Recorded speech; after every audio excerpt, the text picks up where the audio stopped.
नमस्कार दोस्तों, मैं हूं दीपक सिंह, दैनिक सवेरा समाचार से।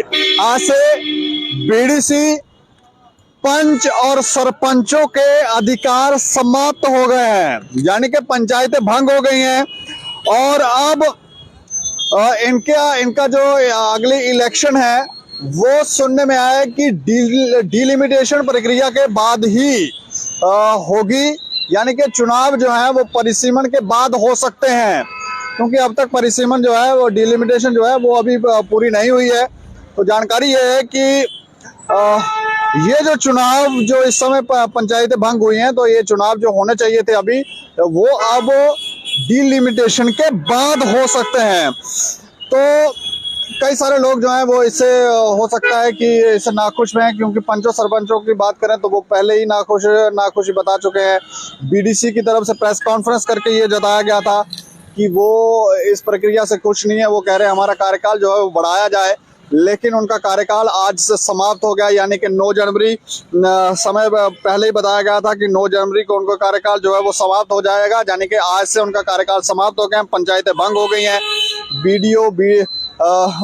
बीडीसी का कार्य शायद अब वीडियो जो है वो देखेंगे। इस पर बात करने के लिए हमारे साथ बालकृष्ण जी हैं, जो हमारे सहयोगी हैं राजौरी से। बालकृष्ण जी, अच्छा, मैं जानना चाह रहा हूँ कि आज से जो पंचों और सरपंचों और बीडीसी का कार्यकाल समाप्त हो रहा है, यानी कि पंचायतें भंग हो रही हैं, इस पर कोई जानकारी आपको? जी बिल्कुल दीपक जी, जिस तरह पहले भी ये सरकार ने कहा था कि 9 तारीख को इनकी जितनी पावरें फ्रीज हो जाएंगी और बाकी आज से इनकी जितने भी सरपंच है, पंच है और हमारे जो बीडीसी है, इन सब की जो पावरें वो सीज कर दी गई है। और अब लोगों को बड़ी मुश्किलों का सामना करना पड़ेगा, क्योंकि हर का जितना आपने राजौरी की बात करी, राजौरी हो गया, पहुंच हो गया, भदवा के टोल हो गया, करना उड़ी हो गया, ये बड़े पावर ब्लॉक एरिया है। तो इन पावर ब्लॉक एरियो में लोग अक्सर अपने पेंचों के पास चले जाते थे, फिर सरपंच के पास चले जाते थे, ज्यादा से ज्यादा जो बीच मेंबर है वो भी गाँव में जाते थे, तो लोगों का हो जाते थे जी। अब इनकी जब बीच हो चुकी है तो इन्हें बड़ी मुश्किलों का सामना करना पड़ेगा, क्यों कि अब सरकार की मंशा है कि इनकी जो पावरें हैं ये अफसरशाही को दे दी जाएंगी, जिनके जैसे वीडियो बनाकर वीडियो को दे दी जाएंगी, तो लोगों को बड़ी मुश्किलों का सामना करना पड़ेगा। और ब्यूरोक्रेट्स के पास इनकी पावरें जा रही हैं, ब्यूरोक्रेट्स के बाद बस ब्यूरोक्रेट के पास चली जाएगी, तो सब बड़ा मुश्किल हो जाएगा इन लोगों को वहां पहुंचना, क्योंकि आज भी हमारे जो ये दूर दराज के लोग हैं, गरीब लोग हैं, इन्हें बेचारे को वीडियो ऑफिस का पता नहीं होता कि वीडियो ऑफिस कहाँ है। तो काफी मुश्किलों का सामना इनको करना पड़ेगा।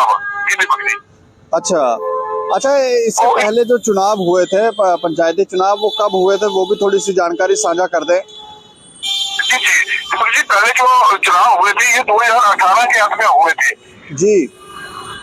उसमें हमारे जो 310 भाग है जम्मू कश्मीर के,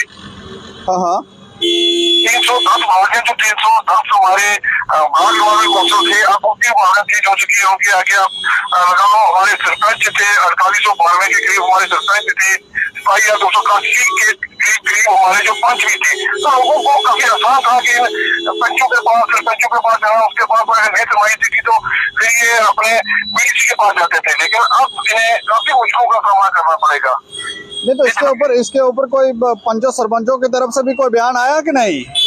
बिल्कुल जी, अनिल शर्मा है जो इन सरपंचों के चेयरमैन है, उन्होंने भी कहा है कि अगर सरकार ने हमारी पावर चीज कर दिया, हम बिना किसी जल्दी के भी काम करने के लिए तैयार है, क्योंकि जो हमारी पब्लिक है इन्हें काफी मुश्किलों का सामना करना पड़ेगा। इन्हें सरकार से बाहर लगाई है जब तक अगर लक्ष्य नहीं होते, क्योंकि सरकार ने कहा जब तक, और आपने बताया कि जब तक परिसीमन नहीं होगा, लिमिटेशन नहीं होगी, तो चुनाव नहीं होंगे, तो तब तक इन लोगों के लिए काफी मुश्किलों का सामना करना पड़ेगा, क्योंकि एक सरपंच को तकरीबन 23 लाख रुपए का फंड आता था, अब वो फंड जो है सारा फ्रीज हो जाएगा।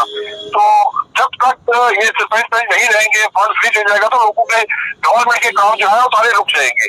अनिल शर्मा जी क्या बोल रहे हैं कि ये बिना वेतन के काम करने के लिए तैयार है? हाँ बिल्कुल, उन्होंने कहा है कि हमें बिना वेतन के भी हम काम करने के लिए तैयार है, क्योंकि जो हमारे लोग हैं ये सफल ना हो जब तक लक्ष्य नहीं होते। पहले तो उन्हें मांग करी है सरकार से जल्द इलेक्शन कराए जाए, लेकिन सरकार का ये साफ मानना है जब तक परिसीमन नहीं होगा, डिलिमिटेशन नहीं होगी, वो प्रक्रिया कंप्लीट नहीं होगी, तब तक इलेक्शन नहीं होंगे।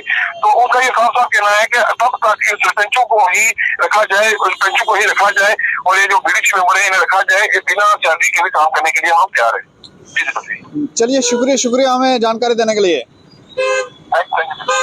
तो ये देखें, बिना जैसे ये जानकारी दे रहे हैं कि पंच सरपंच जो है वो बिना वेतन के काम करने के लिए तैयार है। वो कह रहे हैं कि हमारा कार्यकाल जब तक इलेक्शन नहीं होती तो तब तक आप बढ़ा दें, क्योंकि जो फंड्स उन्हें आता है तो वो कहते हैं कि वो फ्रीज हो जाएगा, लोगों को भी परेशानियां होंगी। लेकिन सरकार ये मानती है कि जब तक डिलिमिटेशन नहीं होती है तब तक इलेक्शन नहीं करवाए जा सकते हैं। इलेक्शन तभी होंगे जब डिलिमिटेशन हो जाएगी, परिसीमन प्रक्रिया पूरी होगी, उसके बाद ही इलेक्शन होगी। तो आज खबर यही है कि पंचायती जो राज था वो आज से भंग हो गया है और पंच, सरपंच और बीडीसी जो है वो अब एक्स हो गए हैं। इस खबर के ऊपर आप प्रतिक्रिया रखें और देखते रहें दैनिक समाचार। मुझे और मेरे सहयोगी राजीव गुप्ता को दें इजाजत। नमस्कार।